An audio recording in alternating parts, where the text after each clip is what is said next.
Sorak dulu. Oke. Saya rasa semua udah tahu lagu ini, jadi saya pengen semua coba tes suaranya ya. Oke, kita tes. Para pa pa pa pa pa. Para pa pa pa pa. Oke, lagi. Para pa pa pa pa pa.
duduk. Saudara, sungguh ya, Tuhan itu luar biasa. Keadaan boleh kacau, tapi kita percaya berpegang, berada di dalam hadirat Tuhan akan menguatkan kita. Amin. Amin. Mungkin si jahat berusaha mengambil semua damai sejahtera, mengambil sukacita, tapi kita percaya iman kita di dalam Tuhan tak akan tergoyahkan. Mari kita sama-sama naikkan lagu ini, mengingatkan kita kembali bahwa satu-satunya tempat yang paling aman itu cuma satu, dalam hadirat Tuhan. Mari kita naikkan sama-sama pujian ini.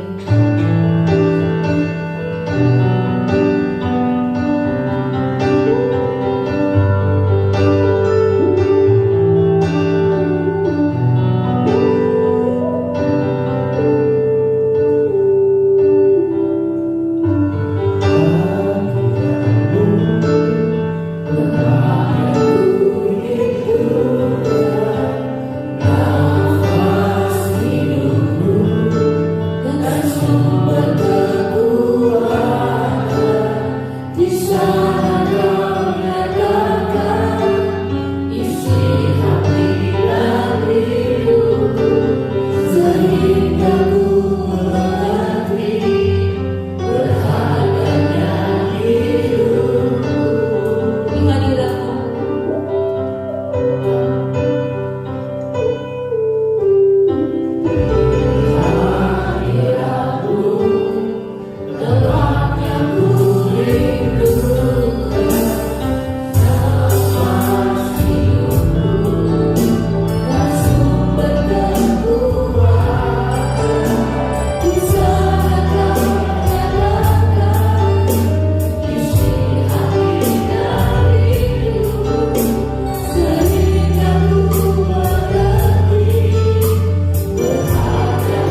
ada Tuhan. Kami berdoa untuk perekonomian Tuhan, untuk politik yang ada Tuhan, untuk education yang ada Tuhan. Akhir-akhir ini kami berdoa ya Bapak, protection mendatang daripadamu boleh turun atas bangsa Australia Tuhan.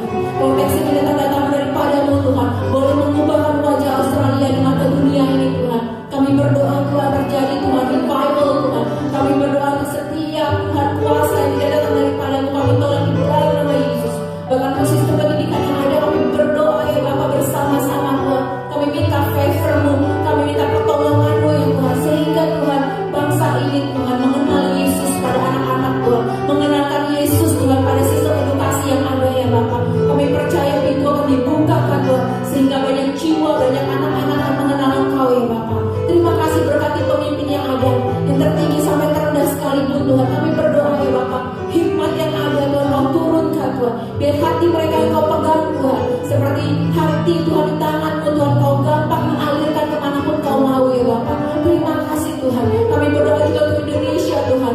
Kami berdoa untuk pemimpin in the next Tuhan. Kami berdoa di dalam nama Yesus ya Bapak, pemimpin yang Kau pilihkan, pemimpin yang datang daripadamu saja ya Bapak, atas Indonesia terjadi ya Bapak. Bahkan Tuhan kami berdoa Tuhan di sisa kepemimpinan Joko Widodo, kami berdoa ya Bapak, terjadi revival atas Indonesia, terjadi perubahan mental atas Indonesia ya Bapak, terjadi kebaikan atas Indonesia ya Tuhan. Kami percaya apa yang baik, yang benar itu yang kami terima oleh bangsa Indonesia.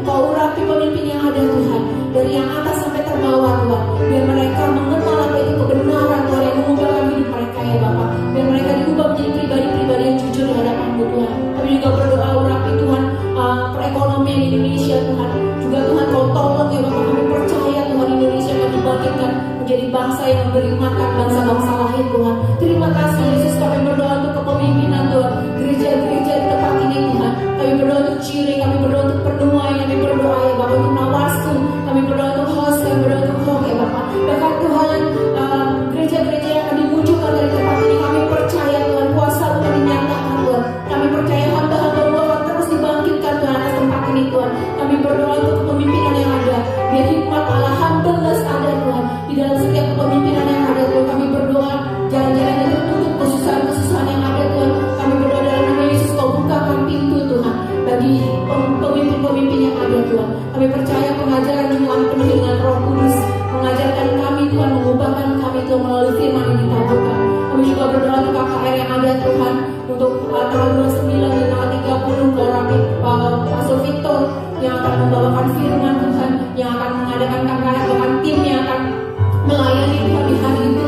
Kami merindukan ya Bapak, revival terjadi, diubahkan yang susah disenangkan Tuhan, yang sakit disembuhkan ya Bapak, yang beban berat Tuhan Kau yang memberikan kelegaan. Terima kasih Bapak. Kami juga berdoa buat teman-teman kami yang sakit akhir-akhir ini Tuhan, mungkin mereka juga yang bersusah payah Tuhan, juga mungkin loneliness Tuhan. Kami juga berdoa di dalam nama Yesus Tuhan. Kami percaya dinyatakan kuasa-Mu Tuhan atas hidup mereka, diberikan damai sejahtera, diberikan sukacita yang datang daripada-Mu. Terima kasih Tuhan Yesus. Sebentar lagi kami akan mendengar firman-Mu Tuhan. Urapi hamba-Mu dengan hikmat perkataan, understanding, knowledge yang datang daripada-Mu ya Bapak. Roh Kudus take over this place Tuhan.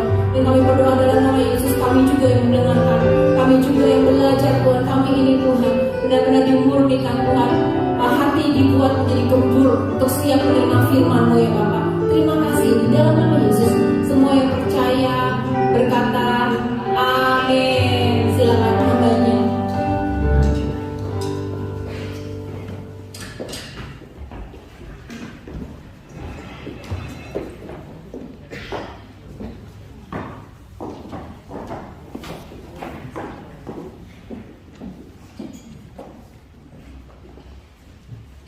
Halo. Terima kasih untuk kesempatan yang diberikan kepada saya hari ini untuk sharing firman Tuhan. Ya, judul hari ini adalah No Turning Back. Ya, tidak mundur, tidak menoleh ke belakang. Ya, mari kita sama-sama buka dalam ayatnya. Dalam Lukas pasal 9 ayat yang ke-62. Kita baca sama-sama ya.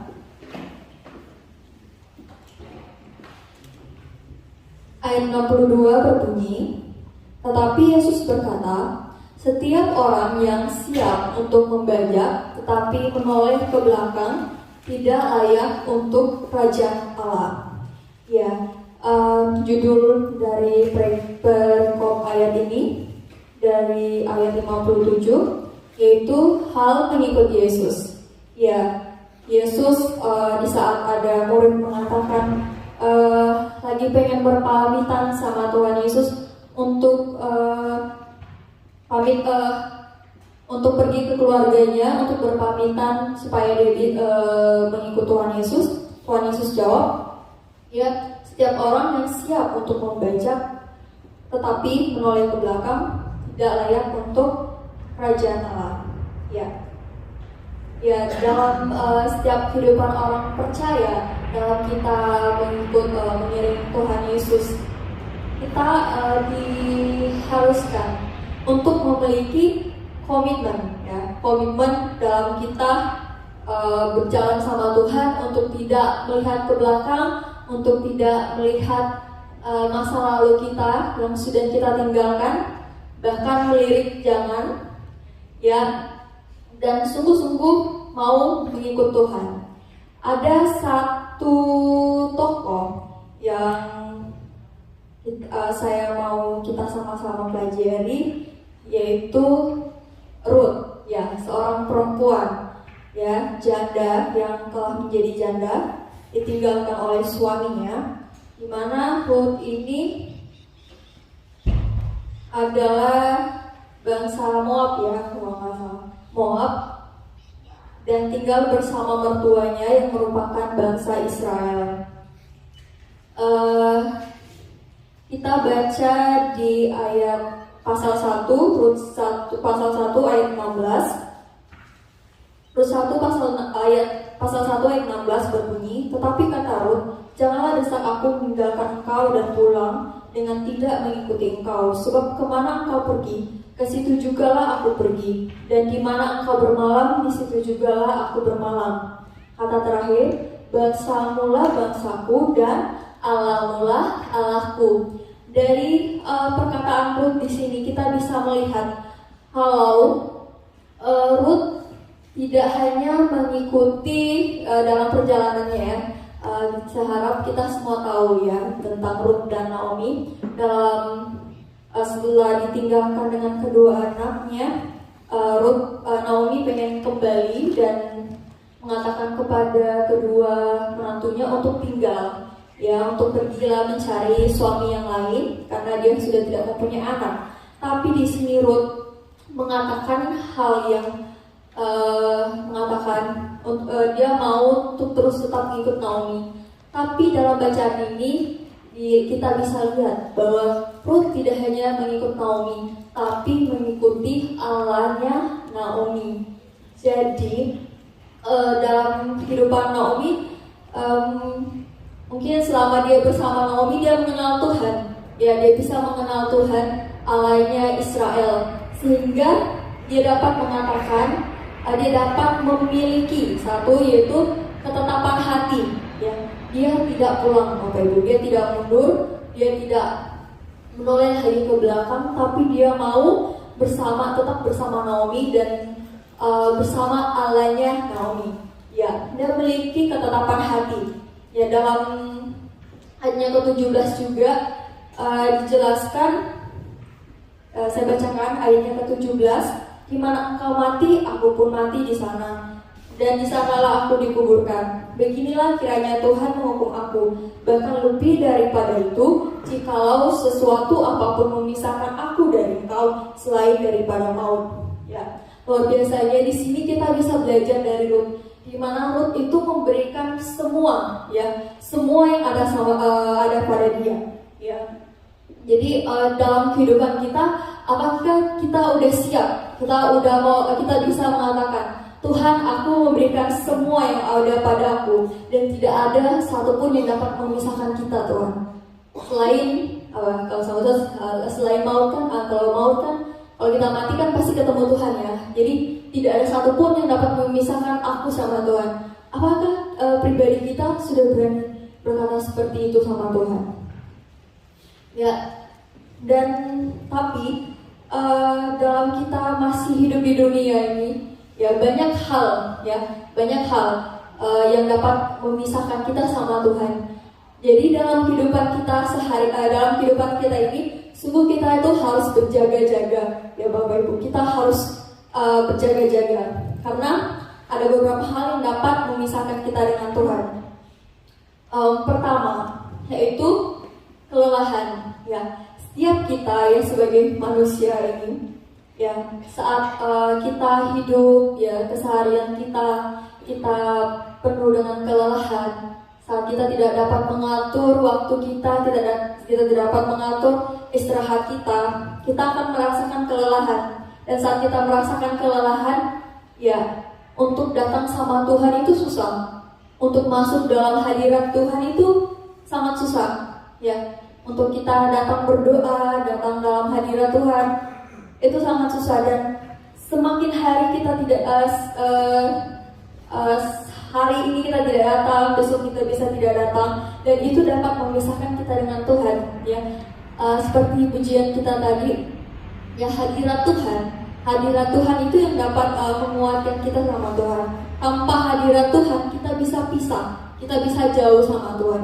Jadi jangan biarkan kelelahan kita dan biarkan aktivitas kita, keseharian kita membuat kita lelah dan membuat kita terpisah dari Tuhan. Dan kedua adalah kesukaran. Ya, hari-hari ini ya banyak ya kesukaran yang terjadi dalam kehidupan anak-anak Tuhan. Ya, bisa dilihat dari apa yang diperjuangkan, dari keluarga mungkin. Ya, jangan sampai itu membuat kita putus asa dan kita mundur. Ya, dan kemudian harga yang semakin tinggi. Jadi ya semakin kita next level, semakin level kita dinaikkan sama Tuhan. Jadi ada harga yang semakin tinggi yang harus kita bayar. Ya, dalam kita mau berkomitmen sama Tuhan, ya apakah kita siap menghadapi apapun, termasuk harga ini? Ya dalam misalnya ya dalam keluarga, kalau dalam sebuah keluarga ataupun dalam sebuah hubungan, ya mungkin ada salah satu yang dikecewakan ataupun disakiti. Apakah kita siap ya untuk bayar harga dengan mengampuni? Ya, mengampuni adalah bayar harga ya untuk kita bisa ada di dalam Tuhan, karena Tuhan sendiri bilang Tuhan menyuruh kita untuk mengampuni. Ya, dan kita berdoa diajarkan juga, ampunilah kami seperti kami mengampuni orang yang bersalah kepada kami. Jadi yang kita diampuni kalau kita mengampuni. Jadi bagaimana kita mau belajar bayar harga dalam setiap perjalanan kita sama Tuhan. Ya, bayar harga untuk datang beribadah. Ya, untuk waktu kita, apakah kita siap untuk berikan waktu kita buat Tuhan, ya. Dan satu lagi yang dapat memisahkan kita dengan Tuhan, yaitu saat doa-doa kita tidak dijawab Tuhan. Ya. Bagaimana kita sebagai anak-anak Tuhan, ya untuk kita tetap ya teguh di dalam Tuhan, ada di dalam jalan Tuhan, meskipun kita tidak mendapatkan jawaban yang kita inginkan. Karena Bapak Ibu, kita harus ketahui bahwa saat kita doa A, belum tentu jawaban A itu yang terbaik buat kehidupan kita. Ya, belum tentu jawaban A yang terbaik dalam kehidupan kita. Tuhan bisa menjawab dengan cara B, dan itu adalah cara Tuhan. Percaya bahwa cara Tuhan adalah cara yang terbaik. Jadi saat doa kita belum terjawab Tuhan, yakin dan percaya bahwa Tuhan memiliki suatu rencana lain yang lebih baik dari yang kita harapkan. Ya, dan apapun yang Tuhan izinkan dalam kehidupan kita terjadi, Tuhan percaya Tuhan itu udah lengkapi. Tuhan udah lengkapi kita untuk melewati proses ya untuk mengasah dan untuk memurnikan setiap pribadi-pribadi kita. Ya, sama halnya misalnya kita ujian ya, anak sekolah. Ya, saat anak sekolah ujian, apakah gurunya langsung kasih ujian nih, selesaikan nih ujian ini, soal ini selesaikan? Tidak kan? Gurunya pasti ngasih. Gurunya ngajar dulu kan. Gurunya ngasih pelajaran-pelajaran seperti ini. Setelah itu barulah dikasih ujian ya. Sudah diperlengkapi terlebih dahulu. Dan kemudian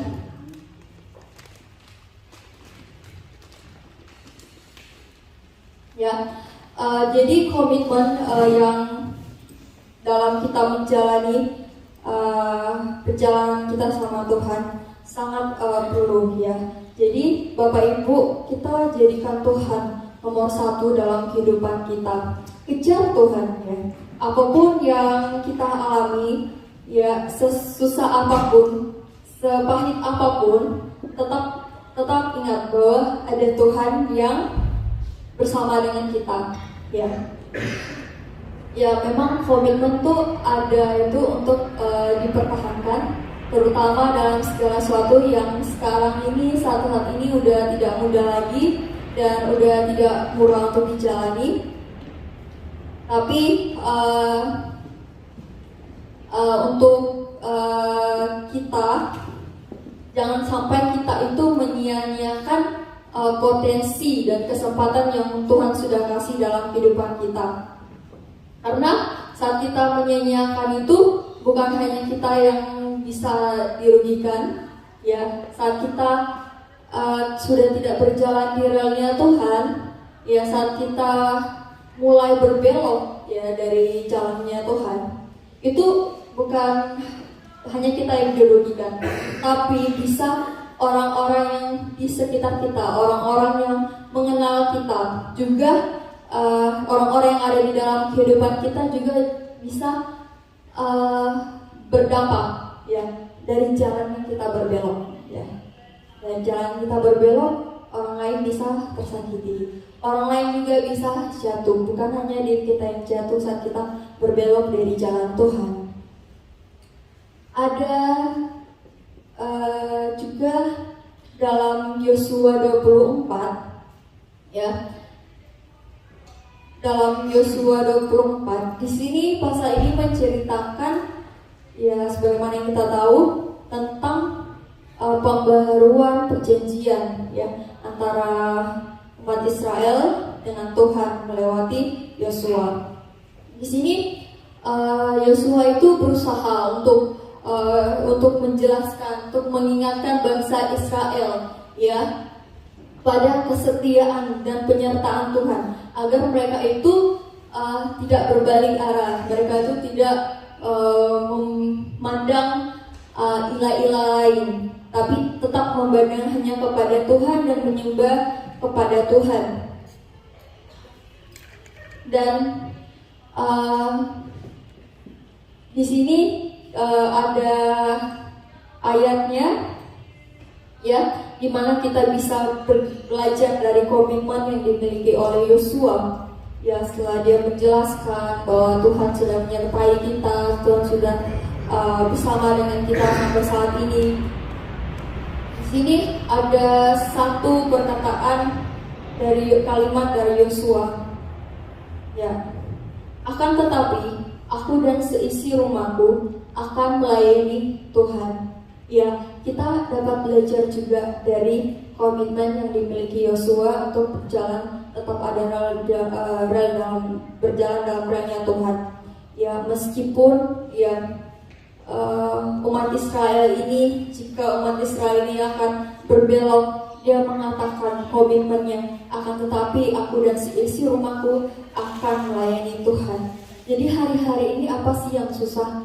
Ya, saya melihat sendiri ya, banyak dari kita itu berbelok dari jalan yang benar ya, saat kita melihat orang lain beramai-ramai melakukan berbelok ya. Misalnya orang lain beramai-ramai melakukan kesalahan, jadi kita tidak dan kita ikut, kita tidak melihat kesalahan itu, kita tidak merasakan kalau kita melakukan kesalahan ya. Jadi kita harus berhati-hati di bagian ini, Bapak Ibu. Jangan sampai karena banyak mengikuti banyak orang yang berbelok arah melakukan pelanggaran-pelanggaran, kita juga mengikuti tanpa sadar dan tidak mengetahui kalau kita itu udah berbelok arah, kita udah berbalik arah di hadapan Tuhan. Contohnya ini yang pernah saya lakukan juga. Ya, kita lagi pengen nyebrang di lampu merah ya. Di lampu merah kan kalau di sini kan ada ketik tombol. Jadi nanti lampu hijau baru kita bisa jalan ya. Tapi kalau saya jalan sendiri, saya akan nunggu sampai hijau Bapak Ibu. Tapi kalau rame-rame masih merah, yang lain jalan, saya juga akan ikut jalan. Jadi saya nggak merasa salah, ya udah jangan semua, padahal kita lagi salah ya, kita lagi salah nih Bapak Ibu. Jadi kadang kehidupan kita seperti itu. Jadi itu yang harus kita hati-hati saat ini.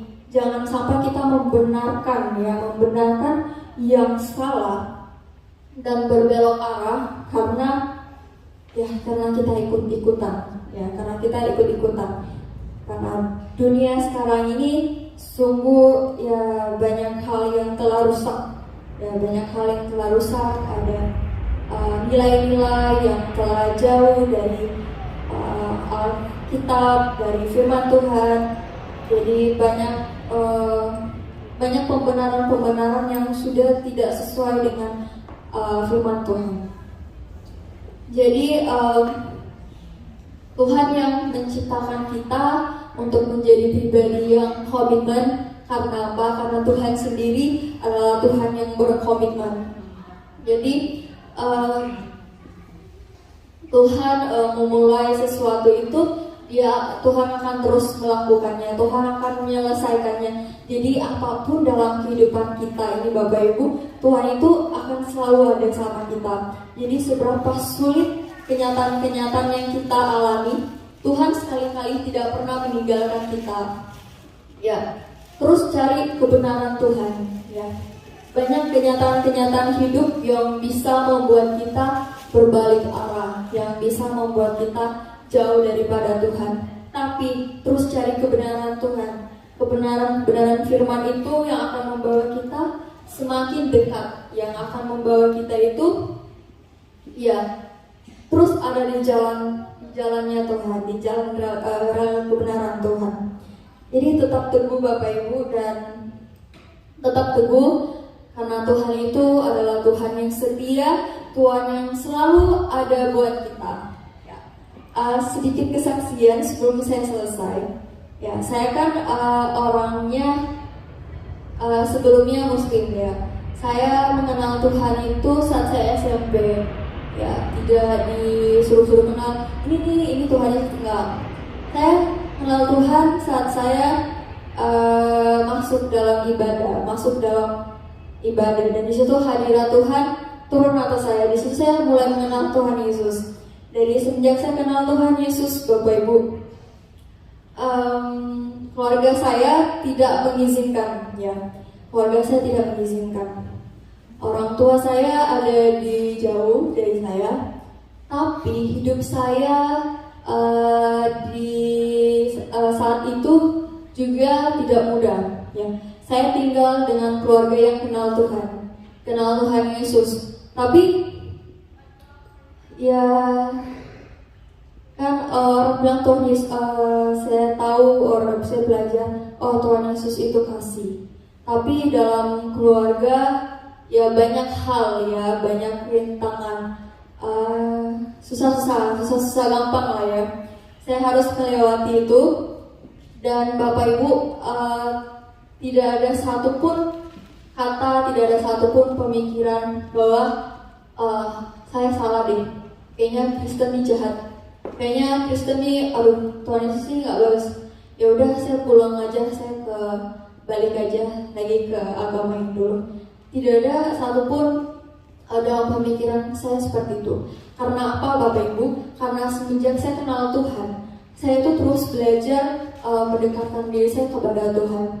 Dan saya mulai masuk pelan-pelan masuk ikut gereja yang awalnya ikut perjamuannya nggak dimakan ditaruh di kantong, akhirnya udah tahu pengertian, udah tahu artinya, dan saya mendekatkan Tuhan.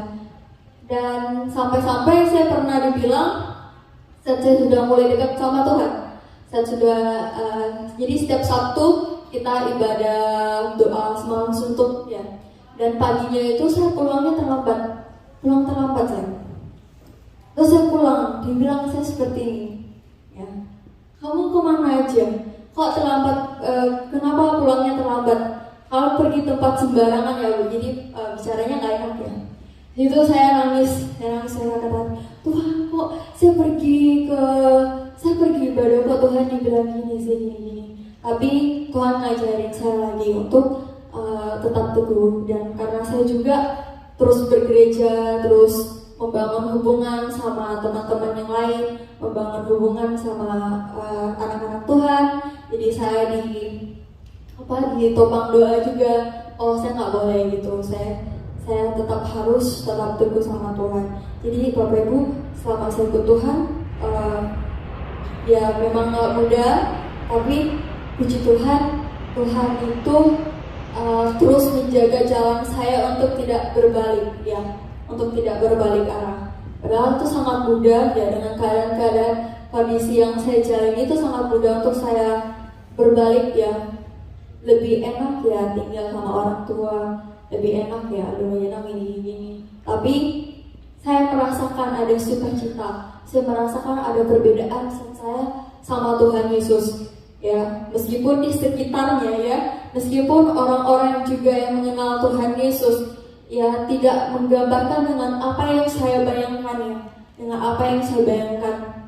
Tapi ya Tuhan mengajarkan jangan sampai keadaan di sekeliling kita mempengaruhi kita untuk kita berbalik arah dan tidak melihat membawa fokus kita ke Tuhan Yesus.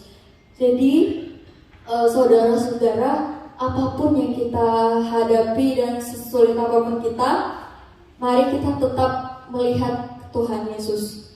Dan untuk kita dapat melihat, memfokuskan diri kita kepada Tuhan Yesus, sangat kita butuhkan hadirat Tuhan dalam kehidupan kita.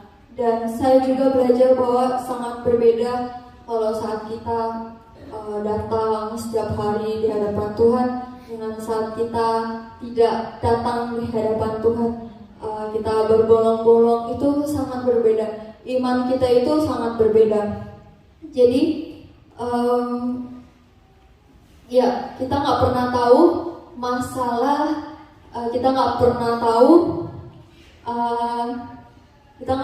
tahu hal-hal apa yang bisa datang sama kita, masalah apa itu kapan datang dalam kehidupan kita. Jadi untuk kita selalu berkomitmen sama Tuhan, kita terlebih dahulu harus mempersiapkan diri kita di dalam Tuhan. Jadi kita harus mempersiapkan, membekali hidup kita ini dengan firman-firman Tuhan, dengan apa yang Tuhan kehendaki dalam kehidupan kita. Itu saja untuk sharing sore hari ini.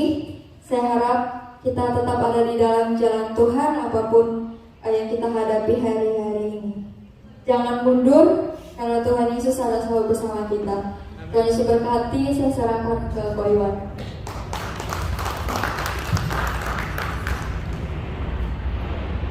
Oke, thank you. Saya mau tambahin sedikit sekaligus biar kita semakin mengerti bahwa kalau mengikut Tuhan, kalau kita turning back itu sebenarnya kita rugi banget gitu. Jadi kita sudah ketemu Tuhan, kita sudah ketemu kebenaran, kita lagi jalan di dalam terang dan kebenaran itu, lagi menuju ke arah yang benar, tapi kita memutuskan untuk turning back karena ada tawaran-tawaran menggiurkan, atau kalau ada hal-hal yang membuat kita kok kayaknya capek ya gitu.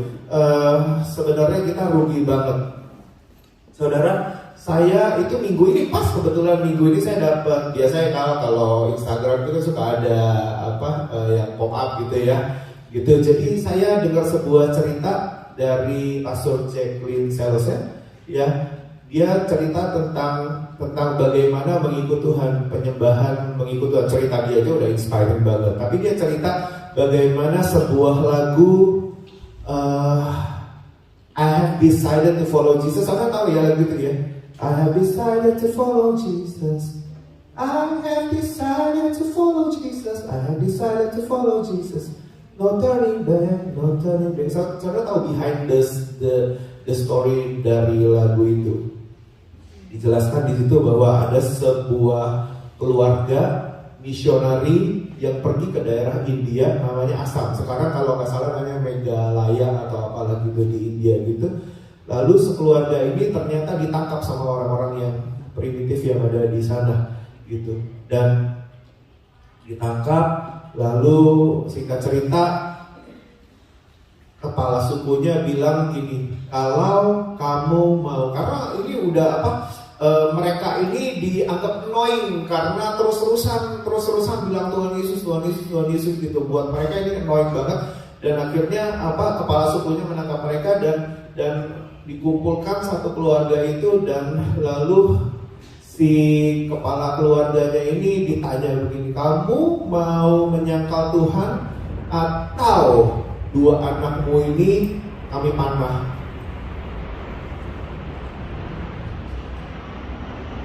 Ya pilihan yang sangat berat ya. Siapa punya anak dua? Jackson punya anak dua ya?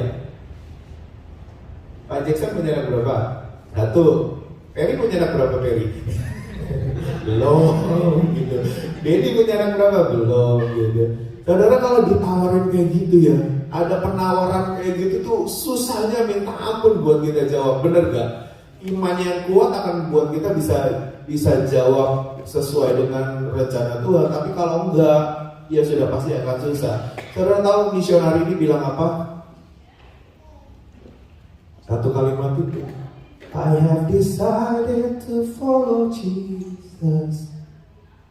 I have decided to follow Jesus. Saudara, dua anaknya mati di gunung.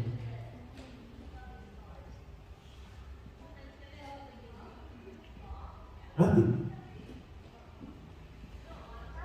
Pilihan yang benar-benar berat sekali. Lalu pertanyaan kedua datang. Kalau kamu masih mau tetap kepada Tuhan Yesus dan tidak mau menyangkal Tuhan Yesus, kamu akan dilihat istri kamu mati juga.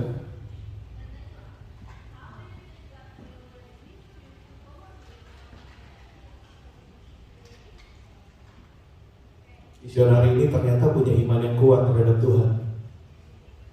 Misionari ini ternyata punya iman yang gak main-main, yang benar-benar teruji. Dia bilang gini dengan teriak, dia bilang gini, don't go with me, I still will follow. Don't go with me, walaupun tidak ada orang yang ikut aku akan tetap ikut Tuhan. I still will follow. Don't go with me, I still will follow. No turning back, no turning back. Hari ini Tuhan, aku sudah kehilangan dua anakku barusan Tuhan. Dan sekarang aku harus kehilangan istriku Tuhan. Tapi aku tahu Tuhan, bukankah anak dan istriku kalau mati mereka akan naik ke surga dan bertemu dengan Bapa di surga.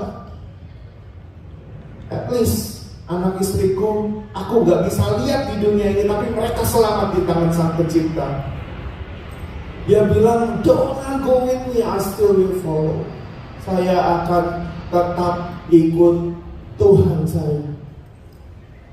Dipanah lagi istrinya. Matilah sudah istrinya. Dan tinggal dia.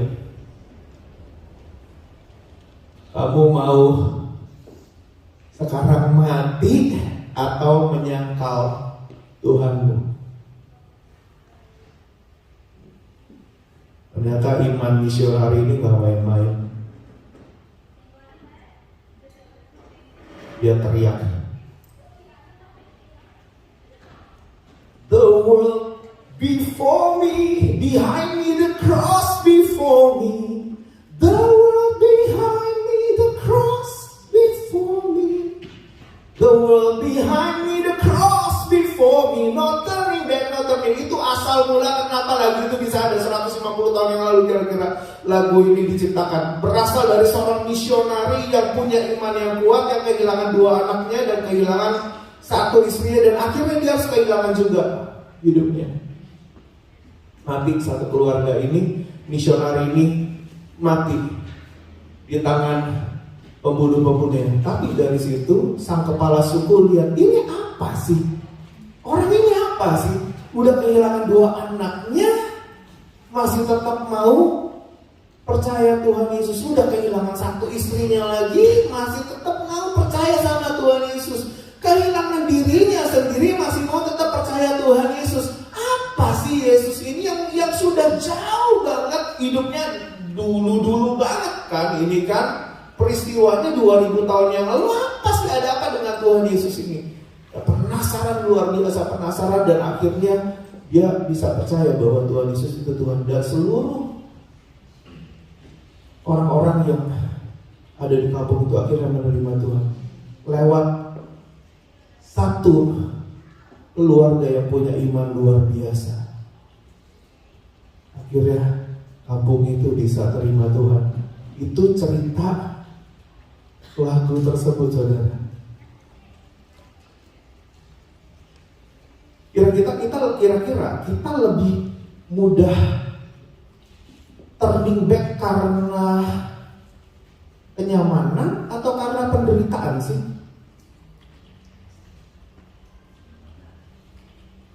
Dua-duanya ini masalah nih, benar gak sih? Penderitaan, kalau kita dihadapkan kepada seperti keputusan-keputusan kayak tadi gitu, dan kita itu imannya gak kuat, sudah pasti kita pasti akan menyangkal Tuhan, benar gak? Sudah pasti, lawang orang sekelas Petrus aja menyangkal Tuhan 3 kali, benar gak sih? Iya kan? Didesak, dijepit, dipepet gitu sampai nggak bisa ngelak lagi dan mesti jawab gitu. Masalahnya mesti jawab itu gak cuma hati. Petrus itu hatinya tetap kepada Tuhan, tapi mulutnya tidak bisa sinkron nih antara mulut sama hati nih. Benar gak sih? Itu kan keadaan terdesak banget gitu. Tapi Tuhan tetap mempertanyakan tuh. Maksudnya sebelum ayam berkokok kamu akan menyangkal aku 3 kali. Itu karena penderitaan. Yusuf digoda lewat apa? Penderitaan demi penderitaan tuh. Tapi tetap, udah, aku mau tetap berjalan dengan Tuhan. Tapi sometimes kita itu ketemu orang yang turning back itu karena kenyamanan. Benar gak? Hidup susah kita bisa berdoa. Hidup susah kita bisa baca Alkitab. Hidup susah kita bisa saat teduh. Hidup susah kita bisa mengerang kepada Tuhan. Kita bisa berharap pada Tuhan. Hidup lebih baik belum tentu. Benar gak sih? Belum tentu. Saya bilang kepada teman-teman pemuritan, kita ini baru teruji megang duit sedikit. Artinya gini, dengan duit yang kita punya sekarang, kita masih beribadah kepada Tuhan, tiap minggu masih datang ke gereja, tiap minggu masih melayani, kita sudah teruji di situ. Karena pegang duit sedikit, kita oke. Datang, kebaktian, pelayanan, dan sebagainya. Saya tanya satu-satu, Puspa, kalau kamu sekarang punya uang 1 million, 2 million, kira-kira kamu masih mau ngajar Sunday school di luar? Udah gitu angin-anginan, udah gitu kondisinya kayak begitu di luar. Kira-kira kamu mau nggak masih ngajar gak?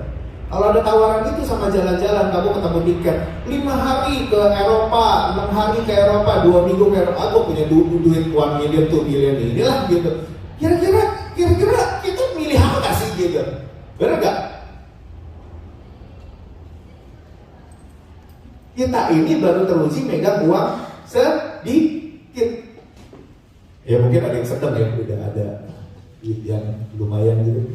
Tapi kalau duit banyak belum tentu kita teruji loh. Benar gak sih? Belum tentu kita bisa melayani dengan tulus, belum tentu kita bisa melayani dengan ikhlas, belum tentu kita mau pegang gitar murahan kayak gitu, Fendi. Belum tentu, Fendi. Gitar harganya 160, saya beli gitar harga $160. Murah ya? Saya kejar sampai ke Jetland tuh. Dari mana itu saya kejar? Cari, wah langsung ketemu, samperin langsung yang punya orang China mau for good. Kita ini kadang-kadang begitu. Ketemu alat musik nggak bagus sedikit aja nggak mau pelayanan. Ketemu teman-teman yang skillnya nggak skillful aja nggak mau pelayanan. Ketemu teman-teman yang lain yang ada sedikit nggak baik aja nggak mau pelayanan. Kadang-kadang kita tuh dihadapkan kepada dua itu, kadang-kadang penderitaan, kadang-kadang kenyamanan, kadang-kadang bisa begitu.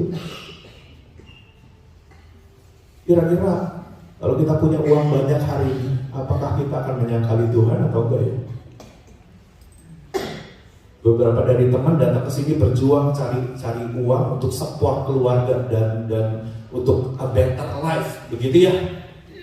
Kira-kira kalau uangnya sudah dapat, kira-kira kamu mau gimana? Saya pernah nanya Jesa itu minggu lalu apa 2 minggu lalu di tempat makan. Jesa, kalau hari ini kamu punya uang, kamu mau pulang Indo apa kamu mau di sini? Kan tujuannya cari uang nih ya, tujuannya cari uang gitu. Udah dapat uangnya, kira-kira kamu maunya di mana? Di Indo atau di sini? Banyak orang bilang begini, kalau punya duit mendingan di Indo. Bener gak sih omongan kayak gitu? Hah? Kalau punya duit mendingan di Indo, kalau gak punya duit mendingan di sini. Katanya kata orang-orang begitu. Bener gak sih? Makanya saya tanya Jesa waktu itu, Jesa kalau kamu sekarang sudah punya duit, sudah pegang duitnya, kira-kira kamu mau di Indo apa mau di sini? Dia bilang mantap, mau di sini kok. Saya mau tetap terus cari uang kok, supaya saya bisa support keluarga lebih lagi, jadi berkat lebih lagi, gitu. Jawabannya dia.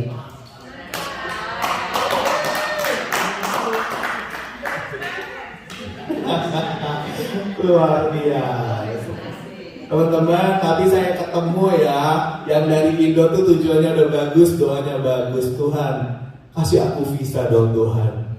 Aku mau melayani Tuhan, aku mau kerja, aku mau melayani Tuhan. Dikasih visanya. Tuhan, kasih dong Tuhan, Yesus aku pekerjaan yang baik Tuhan, supaya aku bisa bekerja sambil melayani Tuhan. Dikasih pekerjaannya, Tuhan beri dong aku di pekerjaan yang bagus Tuhan, bisnis yang bagus supaya aku bisa melayani Tuhan. Dikasih bisnisnya.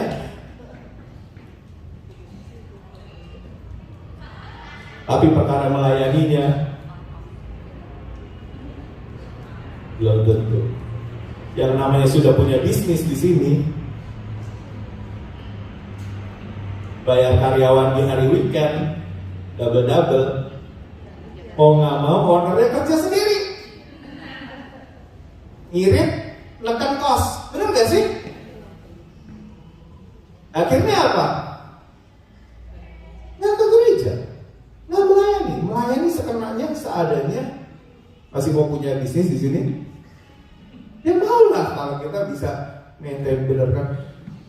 Ketemu banyak yang model-model kayak gitu, ternyata gampang sekali kita turning back. Ternyata gampang sekali kita lari dari Tuhan. Ternyata gampang sekali kita lari dari firman Tuhan. Ternyata gampang sekali kita lari dari kehendak Tuhan.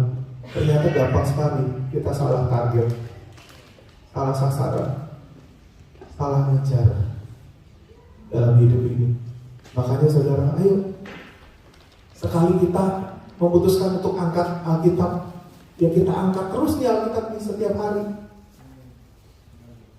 No turning back. Aku sudah kadung baca Tuhan. Aku sudah mulai dari kejadian gitu Tuhan. Mulai dari start aku angkat Alkitabku. Aku mulai baca kejadian. Atau kalau saya selalu mengajarkan baca Matius dulu deh, gitu. Saya selalu bilang gitu, baca perjanjian baru dulu, gitu. Aku udah kepalang tanggung di hari pertama, aku sudah angkat Alkitabku dan aku baca Tuhan. Biar sampai kapanpun Tuhan aku baca Alkitabku. Tadi kita dengar kesaksiannya dari 16 tahun, Ibu Sisil baca Alkitabnya. Sampai sekarang umur dia lakcapcit. Lakcapcit. Berapa tuh? Dari 67 kurang 16 berapa? 51. 51 tahun baca Alkitab dan masih menemukan rema-rema dan masih menemukan kebenaran Tuhan. Betapa firman Tuhan itu kan gak habis kalau kita gali-gali ya, kalau kita pelajari sungguh-sungguh. Nah teman-teman, ayo, kalian sudah mulai melayani, jangan stop melayani, saudara. Kalau kalian punya bisnis, jangan bersembunyi di balik, kan aku melayani lewat bisnisku, tapi kamu sendiri nggak nongol di gereja. Benar nggak sih? Kadang-kadang kan orang bilang gitu, kan aku melayani di marketplace. Yang melayani di marketplace, tunjukkan batang hidungmu di gereja. Karena ibadah bagaimanapun juga berguna di dalam segala hal. Benar nggak? Ya. Kalau kita sudah kadung, terlanjur mengasihi Tuhan, udah biar kita mengasihi Tuhan sampai kita menutup mata. Kalau Bapak sudah bilang A, berarti Jeffrey udah langsung tahu sampai akhir ku menutup. Kalau C apa Jeffrey? Kalau C, semusim berlalu, udah sampai tahu nih. Ini pendeta-pendetanya Jire udah sampai tahu nih. Pokoknya A, sampai akhir. Kalau C, semusim berlalu. Udah kepalang tanggung. Saya pernah jatuh di perjudian 2 tahun, saudara. 2 tahun judi kecil-kecilan menurut saya. Saya bukan berjudi luar biasa, tapi selalu saya bilang mindset saya ini mindset judi, karena mau cari duit lewat judi gampang. Pokoknya main bulu tangkis gimana caranya minum gratis. Nah, ini main bulu tangkis nih teman-teman nih. Semoga gak ada kejadian waktu pas dulu saya main bulu tangkis kalah bayar kok, kalah bayar extra jos, kalah bayar extra jos kok plus lapangan. Ya dulu kita begitu. Bukan kita deh, salah saya. Akhirnya kalau kalah bayar kok, lapangan plus extra jos plus makan malam hari itu, kan mesti makan malam ya gitu kan. Mau cari gampang, nggak mau kerja, mau cari gampang. Mindsetnya salah banget. Ya, tapi semoga kita ini semakin berjalan dengan Tuhan, semakin kita bisa meninggalkan semua hal itu. Saya bilang kepada teman pemuritan, minggu lalu tuh ada baru orang menang 100 million main loto minggu lalu. Siapa yang mau duitnya? Siapa yang iri? Saudara, saya bilang sama teman-teman, saya sampai hari ini 15 tahun di sini ya, belum pernah sekalipun beli. Karena buat saya, udahlah, apainlah, sudah mendingan ikut Tuhan aja lah. Saya pernah dikasih penumpang itu tips. Kalau habis nganterin Uber gitu kan, kadang-kadang suka dikasih tips. Nah tips ini kali ini beda banget. Tipsnya itu dikasih scratchy. Dikasih scratchy yang belum digosok, ya,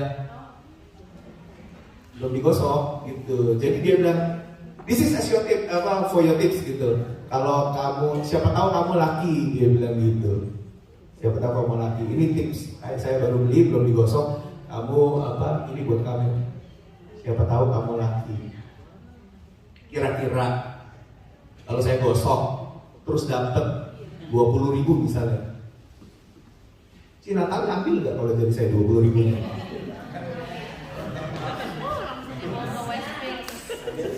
Si Natali ambil nggak? Ambil nggak? Ambil. Sedap. Master of Counseling ambil nggak? Ambil. Biasa. Tapi ini semua. Pastornya Cire, Pastor Doni ambil nggak? Ambil. Sedap. Yang butuh duit buat support istri, Jesa, ambil ya. Ambil.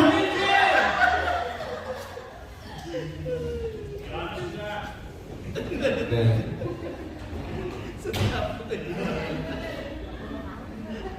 Sebutuh itu kan kita sama duit ya.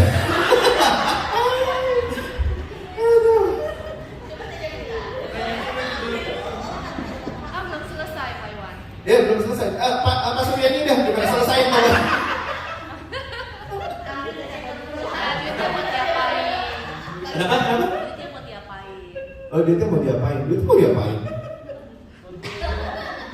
Kan banyak yang Bapak bilang. Pak Iwan bilang buat support keluarga mungkin. Benar-benar. Tapi kalau case-nya kayak gitu, case-nya kayak begitu ya, itu kan saya real case gitu. Saya dapat scratching-nya dan saya gosok memang Anda nggak beruntung. Memang Anda nggak beruntung kok bagaimana gitu. Apa yang mau ditukar? Berarti Pak Iwan ambil juga.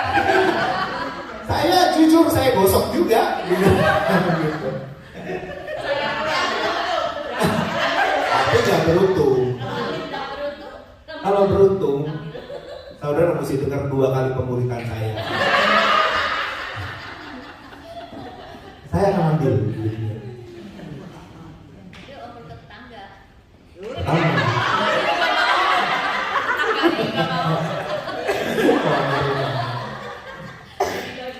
Saudara, saya akan ambil duitnya. Lumayan bisa ganti musik. Tapi saudara mau gak sih? Fendi mau gak sih? Pakai duit hasil scratching, duit alat musiknya? Hah? Lu beli monitor. Bagus ya, kita udah punya kebutuhan ya. Oh ya, salah satu sumber nadanya dari mana ya?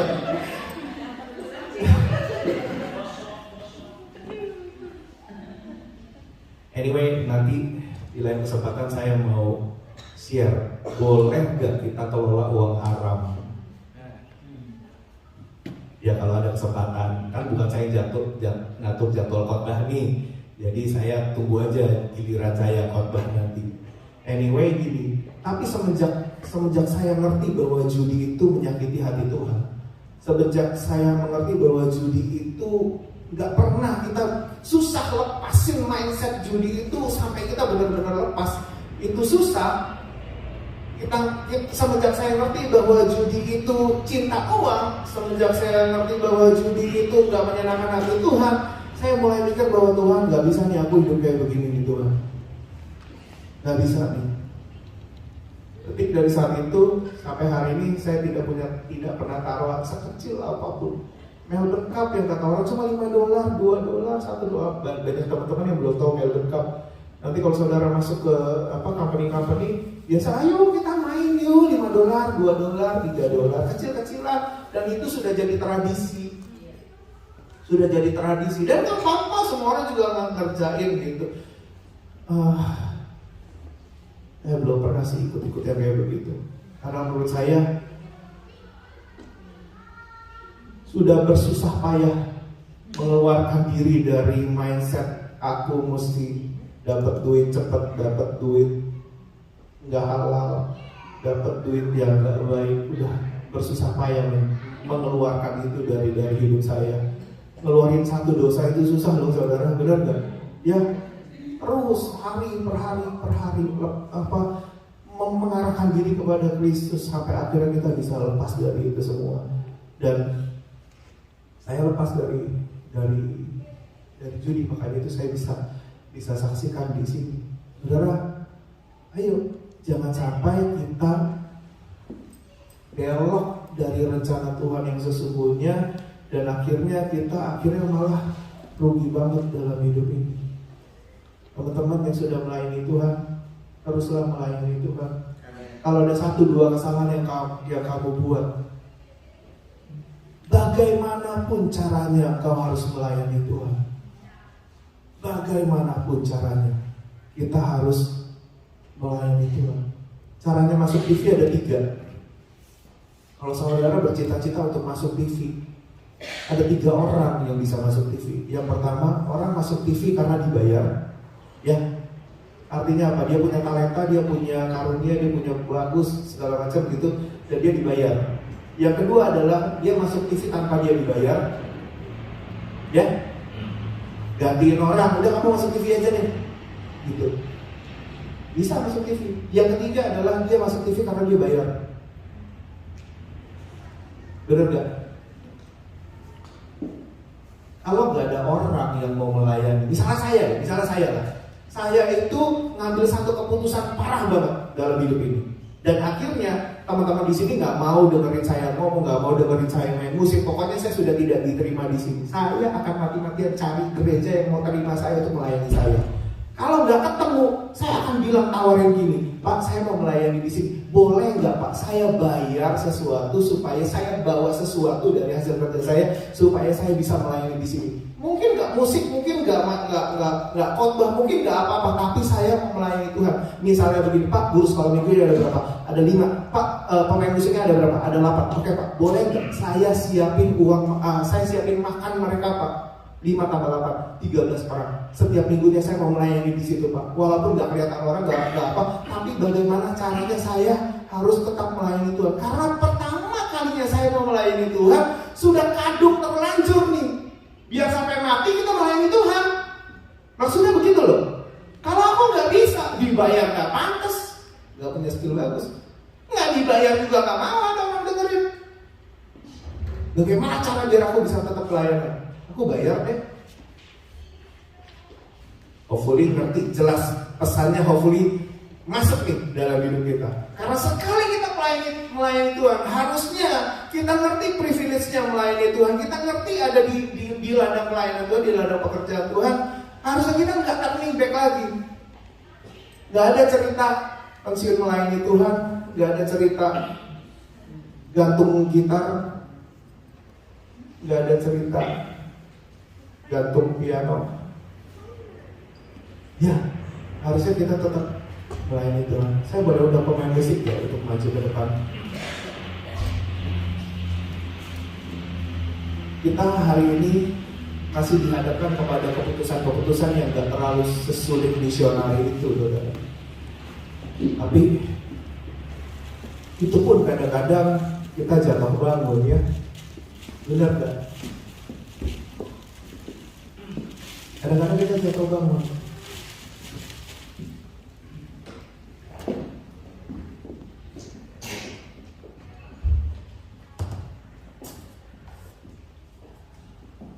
Kira-kira 24 tahun saya bergereja, atau 25 tahun saya bergereja, dari mulai saya melayani sampai sekarang.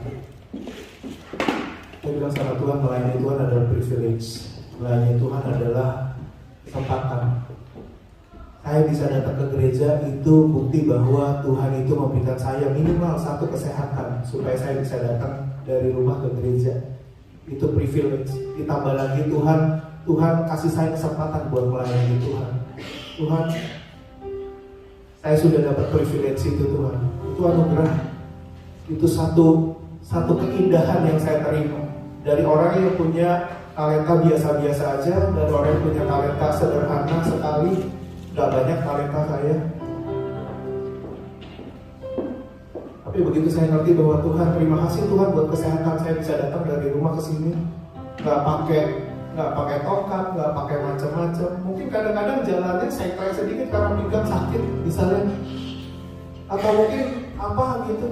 Cuman saya bersyukur bahwa Tuhan, terima kasih Tuhan, kau kasih aku kesempatan buat aku bisa melayani Tuhan. Once kali saya pegang pelayanan itu, Tuhan, biar seumur hidup saya melayani Tuhan. Makanya kalau saya marahan, saya tetap datang ke gereja, saya mau tetap melayani Tuhan. Kalau saya sakit, saya mau tetap melayani Tuhan. Saya mau tetap ada di hadirat Tuhan, datang melayani Tuhan. Saya sakit, melayani Tuhan, datang melayani Tuhan. Mungkin bukan kondisi terbaik ya untuk melayani Tuhan saat itu, tapi kalau masih dipakai sama Tuhan untuk melayani Tuhan, kenapa enggak? Gitu. Make sense gak saudara? Hari ini beranikah kita juga punya iman yang setebal misionari itu? Tuhan, kalau aku jadi lebih kaya,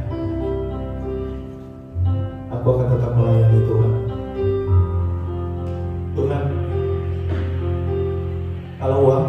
lebih banyak. Kalau aku sudah punya rumah, aku akan tetap melayani Tuhan. Tuhan, kalau aku punya bisnis Tuhan, no turning back Tuhan.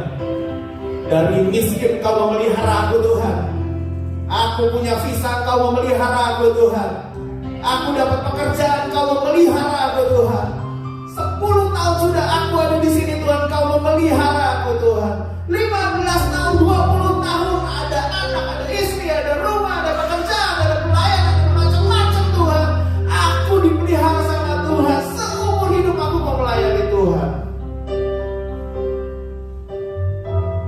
It's a privilege. Bisakah kita bilang begitu kepada Tuhan? Tuhan, sekali aku baca Alkitab Tuhan, biar aku tetap setia baca Alkitab. Gak banyak diketemui orang-orang yang masih baca Alkitab hari ini. Gak banyak. Bahkan di kalangan hamba Tuhan pun enggak banyak. Apalagi di kalangan pelayan Tuhan, enggak banyak. Apalagi di kalangan jemaat Tuhan, enggak banyak. Gak banyak yang bisa bilang, I have decided to follow Jesus. Aku telah memutuskan untuk mengikuti firman-Nya. Kemanapun firman-Nya, biar aku cintai firman-Nya. Mazmur bilang begitu, aku mencintai Taurat Tuhan, aku menyenangi Taurat Tuhan. Perintah-perintah-Mu kusukai Tuhan. Perintah-perintah-Mu bikin aku bijaksana. Perintah-perintah-Mu bikin aku jadi orang yang lebih teleos, lebih sempurna seperti Bapa di surga. Gak banyak orang yang punya kekarnya seperti kayak gitu. Tapi Tuhan, biar aku tiap pagi aku cari Kau Tuhan. Kepalang tanggung aku sudah angkat Alkitab. Kepalang tanggung aku sudah mempercayai bahwa ini adalah kitab suci. Kepalang tanggung bahwa aku percaya bahwa Tuhan adalah juru selamat yang firman-Nya sanggup mengubahkan kehidupan aku. Kepalang tanggung, I have decided follow Jesus. Kita nyanyi ini, I have decided to follow